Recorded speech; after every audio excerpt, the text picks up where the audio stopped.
Hello, my name is Ildiko. And I'm Phil. And this is the My Open Source Experience podcast. Open source is an incredibly social art. Open source is innovation. Open source is enabling. Open source is community. And open source is weird. Open source is incredibly important. Open source is hard. Open source is engaging. Open source is collaboration. Open source is like running the show. Open source is ubiquitous.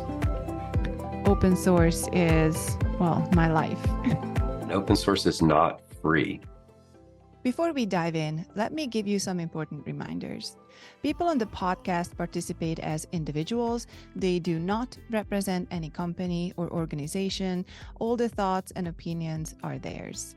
People share their stories and experiences, the way how they went through them and how they remember them, and reflect how those experiences affected their lives, influenced their decisions and their careers back then or ever since. Welcome to the My Open Source Experience podcast. Today's episode is going to be a little different because we're closing out season 1. So today I brought you a bit of a retrospective of the 15 episodes that we aired in this season. I will go through a bit of a background of the podcast and talk about what we covered in each episode with our guests, and we'll also share some of my favorite moments with you. Enjoy the show. I remember when we started to talk about creating this podcast with Phil, because we both have a long history in open source. We participated in various open source communities in different technology areas, which made the community dynamics very, very different. With having different experiences, but seeing the same challenges within the open source ecosystem, we set out to create resources that people can rely on. And we chose to do this through a podcast because we felt that focusing on people's experiences just makes it much easier to understand why something is a challenge, why something is a bad pattern or bad behavior, or why something is good to replicate in many communities, because people have and share a good experience with that method, workflow, process, or behavior. I can give you a textbook to implement a process within your company, for instance, if you're working within a company right now. And just because there are steps written there, it doesn't mean that it is straightforward for you to apply those steps in your company within your both individual as well as corporate context. And that's where seeing and understanding how other people went through the same transformation, for instance, can be very crucial. So this was the main idea that really sparked this podcast. And I was very excited at the beginning, and I'm even more excited now after all the conversations that we had with our guests, because I personally have over 10 years of experience in the open source ecosystem.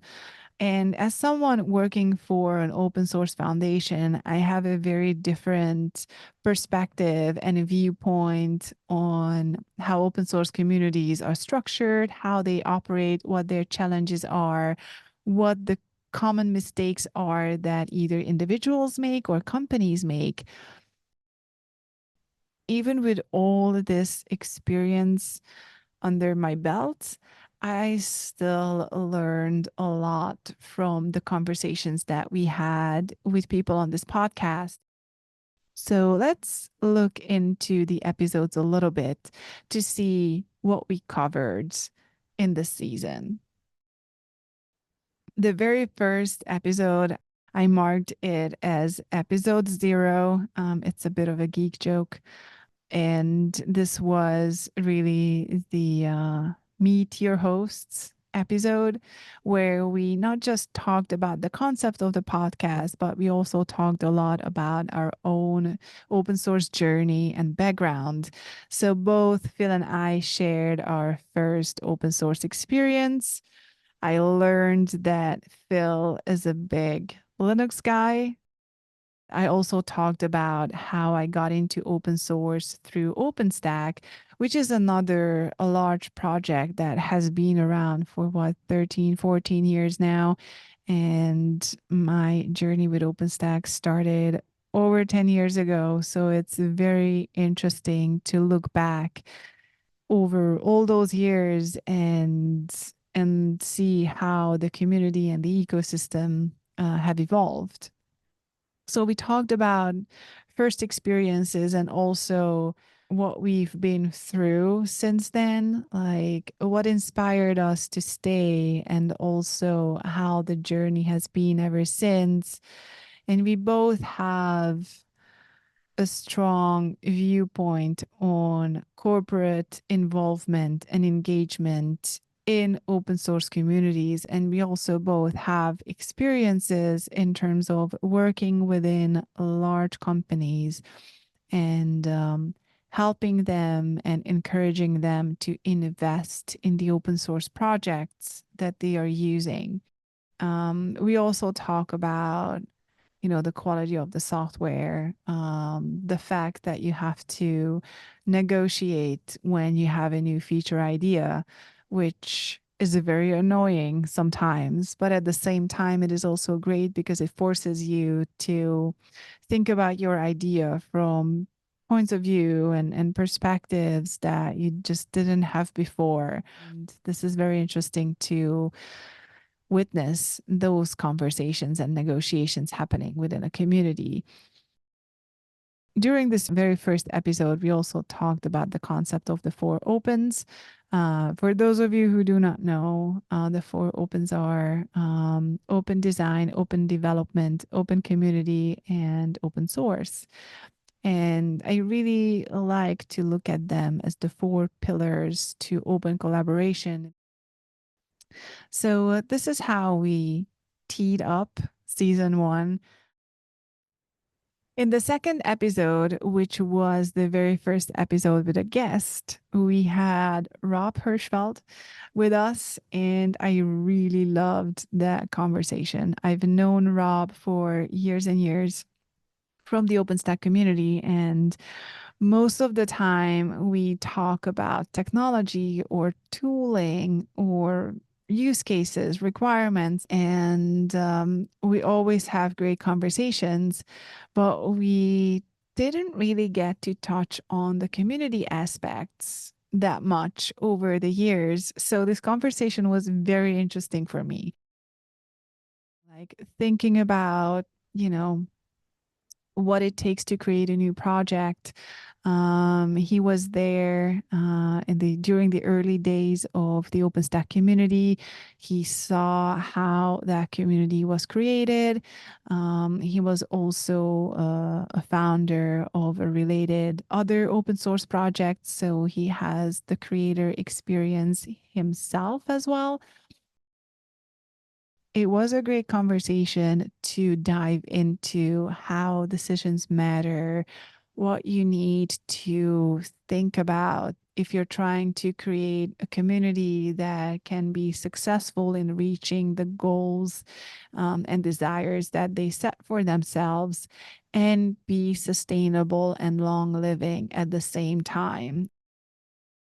And we also talked about how choices will affect not just the community architecture, but also the software architecture, like how to find the balance between making everybody happy and just taking everybody's ideas and shaping the software to work for more and more people and companies and organizations versus the complexity of the software that you end up with. And it was a very interesting conversation that I really enjoyed. And looking at community architecting from the social perspective, like the challenges of bringing in users into a developer community, because in the early days, open source was described as created by developers for developers. And since then, when we are talking about the open source ecosystem, we have to talk about users and we have to talk about non-code contributors and not code development roles, which we tabbed into in later episodes. But with Rob, we specifically focused on the challenge of bringing in users into a developer community and how OpenStack, the community, has been having operators meetups that very often turn into like a big meeting of sharing war stories of deploying the software in large data center and what can possibly go wrong and how someone fixed those challenges and issues. And being able to translate that feedback into what developers can digest in the development community and being able to facilitate a conversation to come to a consensus, those can be hard conversations. I remember we also talked about the importance of being able to say what's wrong with a design or a tool that someone is working on, and also the importance of being able to say no. The third episode we had with Kristi Nikolla, and I loved this conversation so much. Kristi is someone who I also know from the OpenStack community. He started his open source journey as a student and then transitioned into being able to work on open source code as part of his job because his boss recognized the value of his involvement in the open source project. And I think this is something that companies tend to overlook when they are deciding on strategy. As he was able to spend more time and less of his free time on working on OpenStack, he was able to take on various leadership roles. And we talked a lot about the concept of being a core reviewer or maintainer. The role has different names based on which open source project you're looking into. This role is very important and comes with a lot of responsibility. And Kristi, from being a core reviewer in an OpenStack project team, then became the project lead for that team. And he was also then later becoming a member of the technical committee of OpenStack. And we talk a lot during this episode about how these leadership roles aren't about power and control, but rather the opposite, and how much these roles are servant roles. It is also a big chunk about the project and the project team, and how hard it can be to, let's say, grow the next generation of project maintainers. And this can very often become a challenge. It is something that has to be prioritized, and it is something that isn't always prioritized as high as it should be. During this episode, we also talked a bit about events and how conferences, and especially events that bring together the contributors of an open source project, just really change and improve the dynamic between contributors. It's like, imagine if you're working for a company, but you never met any of your colleagues in person. And once you go to a team building event that is in person, like how your ability changes and improves to be able to work together with the other people who you met during that in-person event. And that is no different for open source communities either. In the fourth episode, we talked about the value of open source and just kind of, talked about money, to use the quote unquote dirty word. And we did have this conversation with Alex Scammon. I really, really enjoyed this one. I think it was a very interesting conversation about a topic that people just don't like talking about. Sometimes talking about money and the monetary implications of something like working with open source software can be a sensitive topic and can be something that makes people uncomfortable.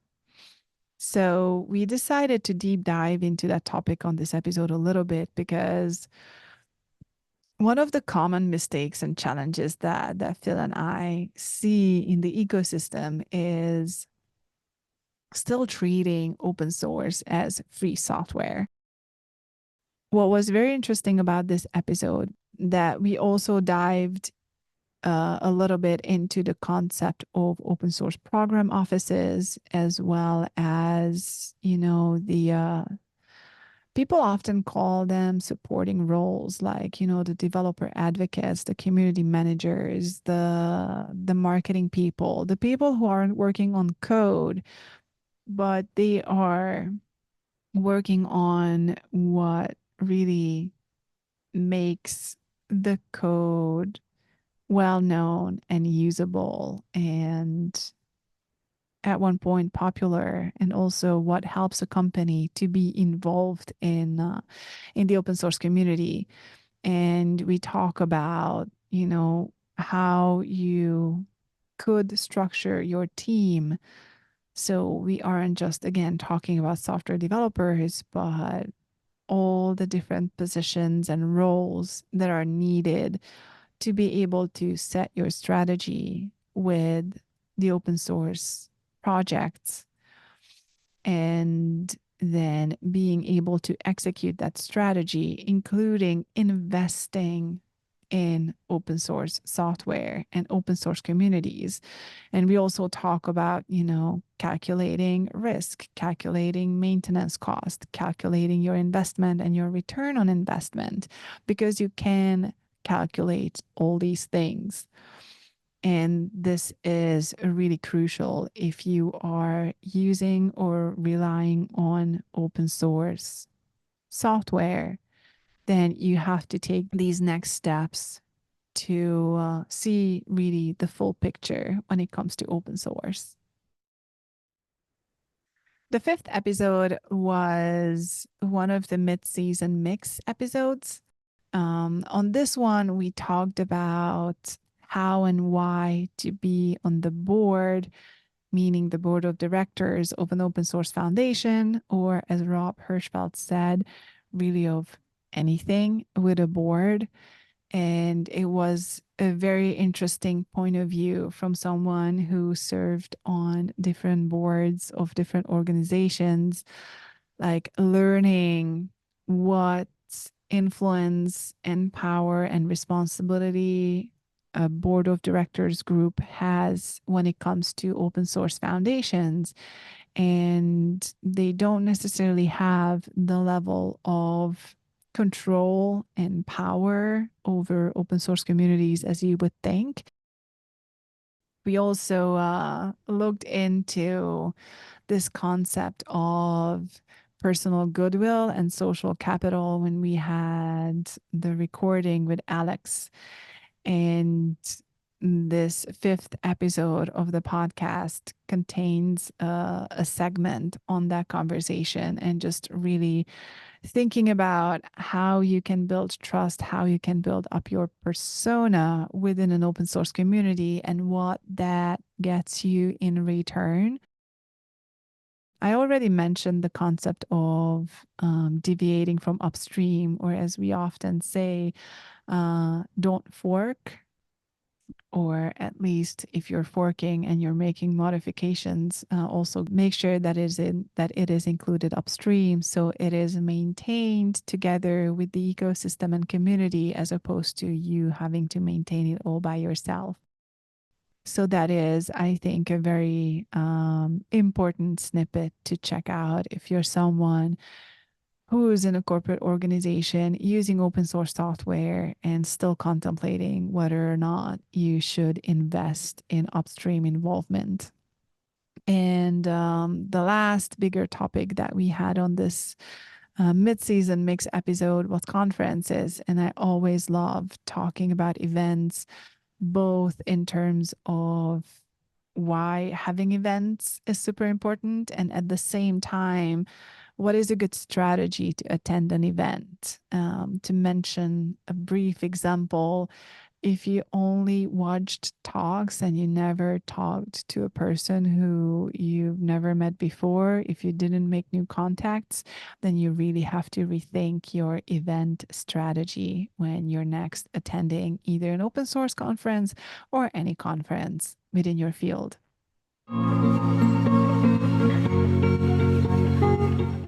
Episode 6 was a fun one that we recorded with Phil, because that was the first episode that aired in 2024 in January. And what we did was we had a really brief look back to the season so far. And we used most of our time to talk about not really the podcast, but what happened in the ecosystem, the open source ecosystem over the time, when the podcast had been already running. So we talked about, the license changes, like mentioning HashiCorp and, relicensing Terraform and Vault and some of the other open source projects that they had. We talked about AI a lot in terms of ethical parts of AI, copyright and intellectual property right issues and challenges when it comes to AI, and also, what's coming in open source AI. And we also touched on some of the regulations and legislations that have been happening all around the globe. And we focused more on the Cyber Resiliency Act, or CRA, that the EU Commission has been working on.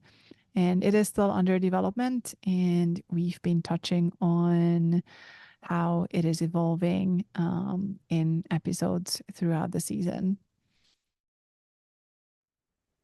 The 7th episode that we aired, we had Emily Lovell as our guest, and I just really loved this conversation because Emily is with the University of California, Santa Cruz, and she's running an open source catalyst program that we talked about on this episode. And we just dived a lot into this and other mentorship programs, how important it is to give access to open source projects and software to university students, and not just give them access. They do have access, but expose them to the ecosystem, encourage and facilitate them to get involved in a community that is just like a work environment. However, it is public and accessible to anyone.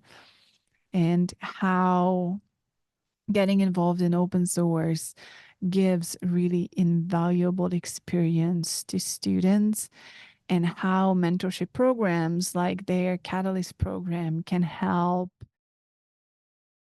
And they learn the soft skills that are super important, like communication, building trust, having empathy, building your persona within a community. These are all really crucial things. And having university students have experience in these environments is just amazing. And we also talked about how more academic institutions should go down this route. And we were brainstorming about, how to help them to make this happen. A topic that we happen to touch on one way or the other with a lot of our guests in season 1, which is how a lot of the software developers and people in tech are introverts. It's just super interesting how many introverts we had on this podcast as a guest. And Phil and I are also introverts. So how we get to interview all these people and sitting in front of cameras all the time. And it's just kind of funny and interesting at the same time. In the next episode, in episode 8, we had Stefano Maffulli, and he is the executive director of the Open Source Initiative currently. So we talked about how his open source journey evolved and how he got involved with OSI and how he became the executive director, and in fact the first executive director that the organization had. If you are already familiar with open source and the open source ecosystem, then you're also probably familiar with the open source definition that the OSI stewards. And if you look into the OSI's definition of open source, then you will see how it is focused around license, the accessibility of the source code, and reusability, and providing the ability to people to use and modify the code that is open source. So in this episode, we focused a lot on open source licenses, some of the common misunderstandings, especially around the GPL license and copyleft license, also the misunderstandings of which license is permissive. And it was a very great opportunity for me. I felt that I learned a lot from this episode because I am definitely not an expert on open source licenses. But at the same time, it is so very important to have a good basic understanding of licenses, especially if you're someone who is releasing code in open source, either putting code out in open source as an individual or releasing open source code as a company. The license choice is very, very important to make at the beginning. We also talked about the bait and switch model in the license context, as in creating software under an open source license. And once the software and the project becomes popular, then switch that license into something that is closed. And how that business model is harmful to the open source ecosystem. And at the end of the day, it's harmful to the companies as well who are doing it. Last but not least, we also touched on AI and how it relates to things like copyright challenges and licensing challenges. We had episode 9 with Nithya Ruff, and that was another amazing conversation that I really, really enjoyed. I always love talking to Nithya. We've known each other for like 8 or 9 years, and she's a wonderful human, and she also has a lot of experience in the open source space and ecosystem. She's worked for many large companies, creating and running their open source program offices as one of her main focus areas. And the conversation with her was a great learning opportunity for me because she has a background and education in business, which I personally do not have. And having that mindset is just crucial if you're thinking about open source in a corporate context. And this conversation really shines a light on why it is so important for companies to make sure that they do have an open source strategy, and that open source strategy is aligned with their business strategy, because otherwise the whole thing is just going to crumble. This is something that we also touched on even with Rob Hirschfeld in the first episode, or well, technically second. Because, if an organization does something that is not in line with their strategy and direction, they will just return to that main track of what their strategy dictates.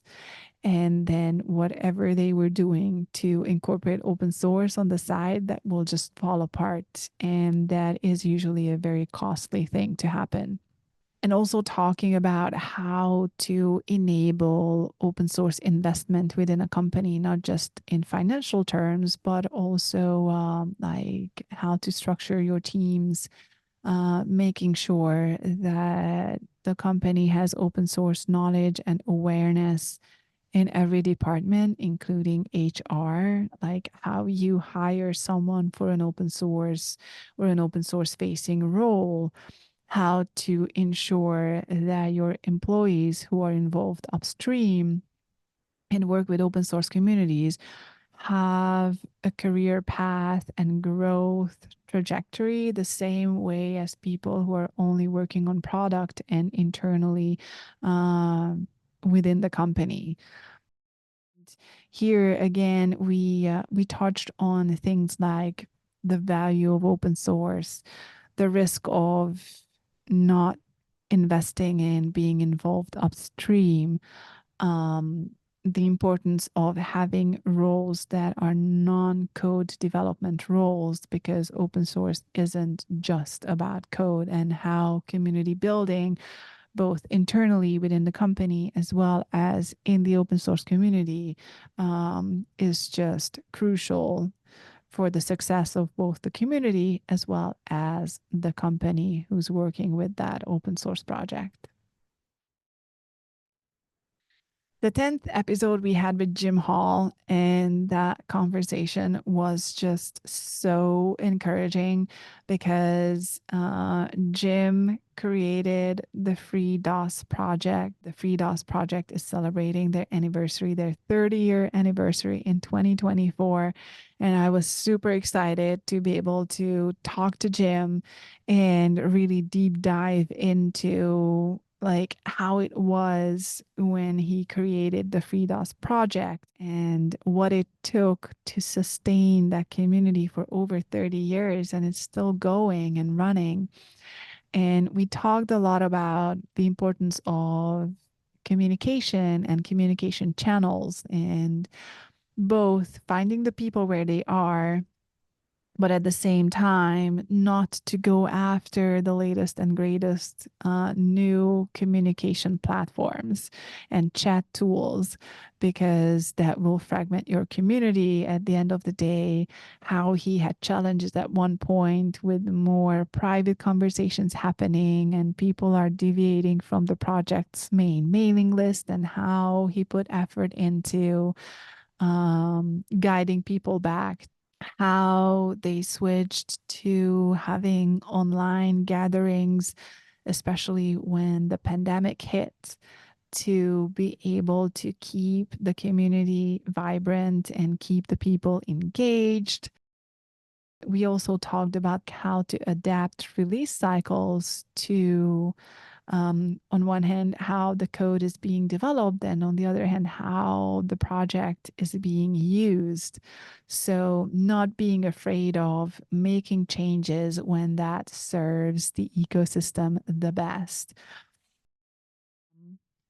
This episode is just invaluable to have because it's not often that you get to talk to someone who's been nurturing, maintaining, sustaining an open source community for over 30 years. And Jim is such a big open source enthusiast that this conversation was also very, very joyful. I really, really loved it. On episode 11, we had Onexi Medina as a guest, and he was a student who participated in Emily Lovell's open source Catalyst program.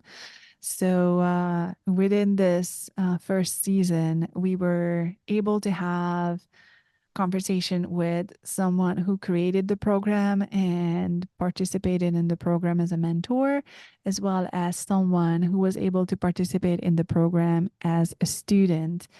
It's great that we were able to do that and give you the different perspectives of what someone sees as values when they are a mentor versus how the experience was for the student and what Onexi as a student saw as values in the program and how some of those line up really, really well. It was very interesting to learn about the projects that Onexi got involved in, how his first experience was as not just new to open source communities, but really new to the tech industry still.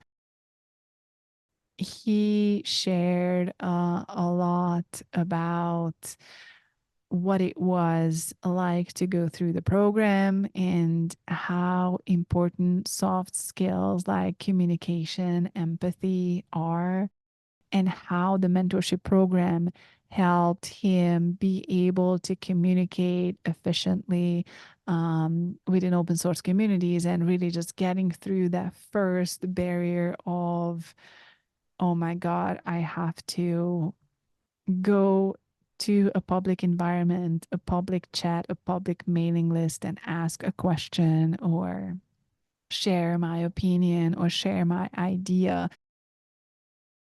The open source Catalyst program has the first part of it is in person and the second part of it is remote.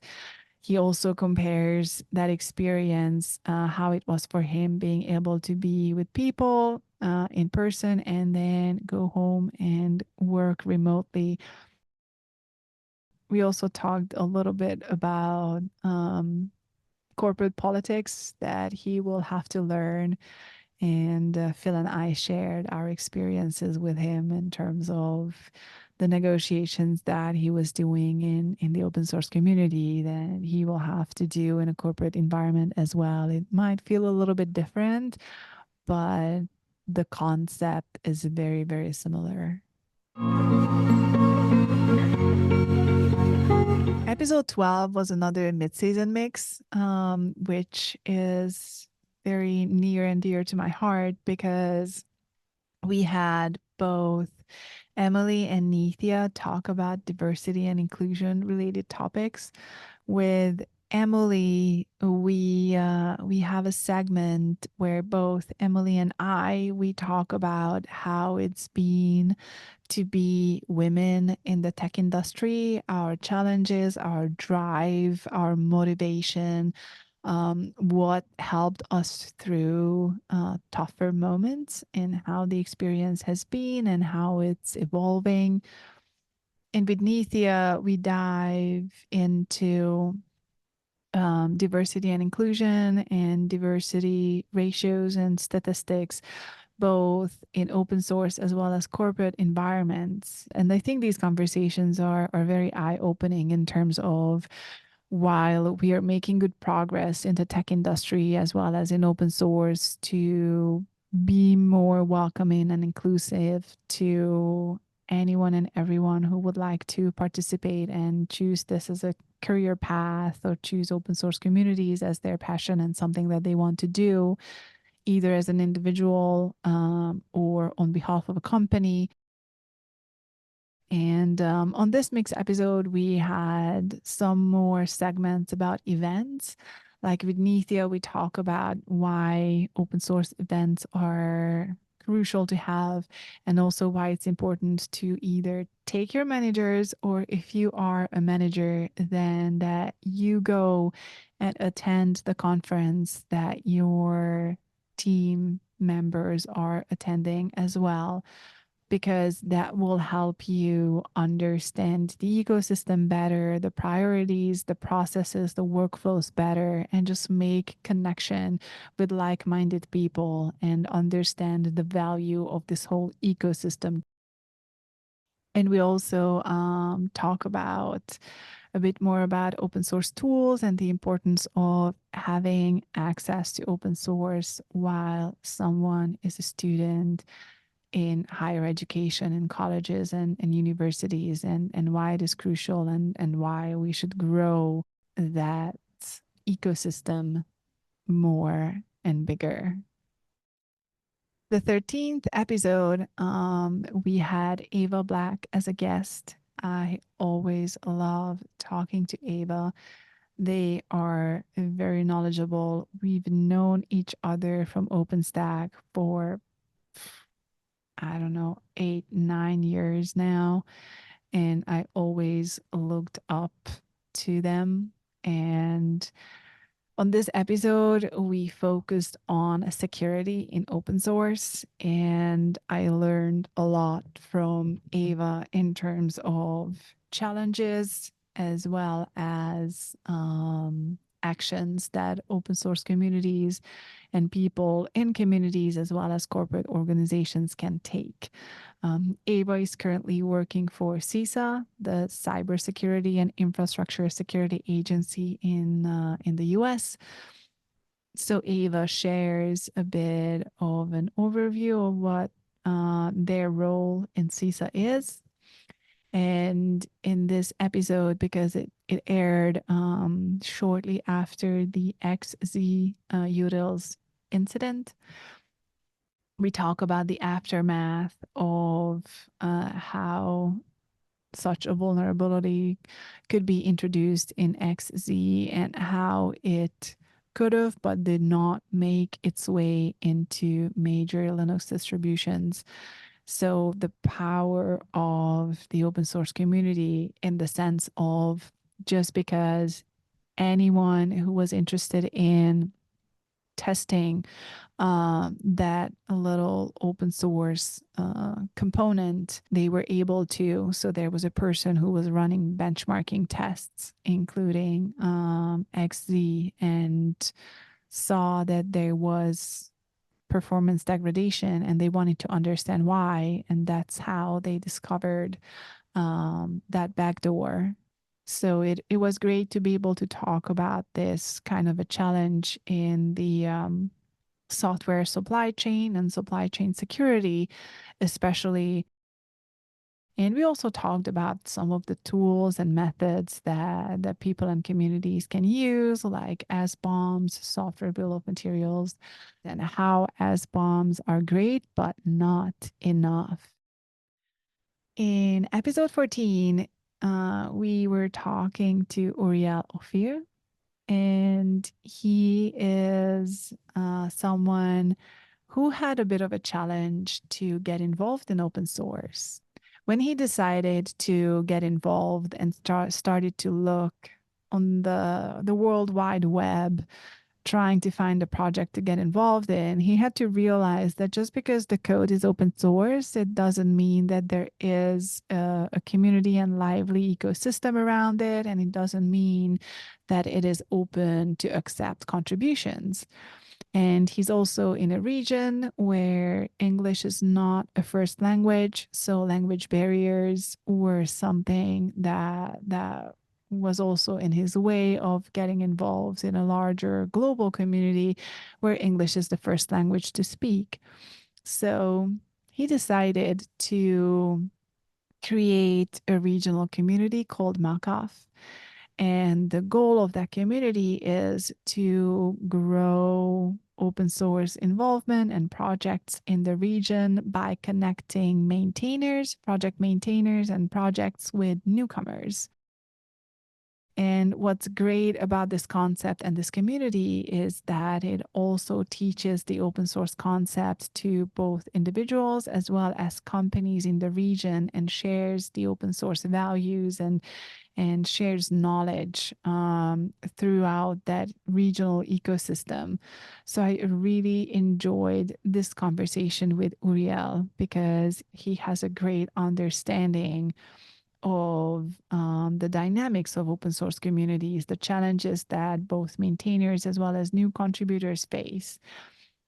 And I really liked our conversation about, setting priorities and time allocation if you're a project maintainer, and how you have to create and respect your own boundaries, and that you can say no. So the ability to prioritize and guide people without an insane amount of time investment is very important.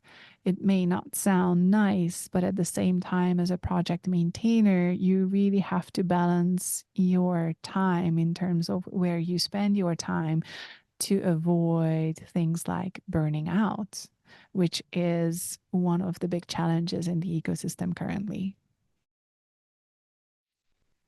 Our last, but also one of my most favorite conversations from this season, although I think I probably said this for every single one of them, is episode 15 with Allison Randal. I've known her from the OpenStack community, but she participated in many other open source communities. And we just had a wonderful conversation where we tapped a lot into her background in linguistics and anthropology, and just really learning how important it is what language you're speaking with others. And I don't mean whether it's English or Hungarian or Spanish, but I mean the words that you're using, like the context in terms of if you're talking about open source with corporate management, then you have to use the corporate management language. And for instance, replacing the word contribution with investment. We also talk about onboarding and onboarding experience. And I love how Allison just shines a light on how onboarding is never really a good experience, whether you're in an open source community or a corporate environment. She also talks about how complex projects have a harder time to attract new contributors. And I think that was a very interesting and important point to make, because sometimes you have to think about teaching people about concepts in the bigger technology area as opposed to just your project, because maybe the person who's trying to understand what your project is doing don't really have the good, solid, basic understanding of the underlying technologies to start with. And then the bar to jump to get into your project and understand it and being able to use it and contribute to it is just way, way higher. And I think that was a very important point to make. We ask everyone on the podcast recording to tell us what open source means to them, what they are associating to. And people had different kinds of responses, like open source is intellectual property, it is an opportunity, it's counterintuitive, enabling, it is a social art, it is a license type, and it is community. And I created a word cloud, and what people were associating to the most is community and a license type. Those were the two most commonly mentioned words or terms when it comes to what open source is and what it means to people. So it is kind of interesting and validating to see that while people understand that open source is primarily a license type, they also do have the common understanding of the community and ecosystem that makes that license type work. And with that, I really hope that you enjoyed the season 1 episodes. If you already had a chance to watch or listen to them, if not, then I would love to encourage you to check out our episodes and listen to the conversations that go deep dive into what I just summarized to you. Also, please like our episodes, subscribe to or follow the channels where you're accessing the podcast. Please leave comments and give us feedback about what you would like to hear, what topics resonated with you the most, what was that you experienced, what was that you agreed with or you disagreed with. We would love to learn how you get to use the knowledge that our guests are sharing on this podcast and their experiences, how you relate to them, and what you think might still be missing that we should talk about. And I hope to see you back for season 2. And with that, that's all, folks. That was our episode for today.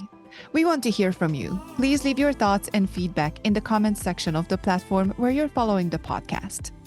This season is full of very interesting topics. For instance, open source licenses, culture within communities as well as companies, mentorship programs, open source within companies, or in other words, why does HR have to know what free and open source software is? Stay tuned because the next episode is just around the corner. That was my first experience.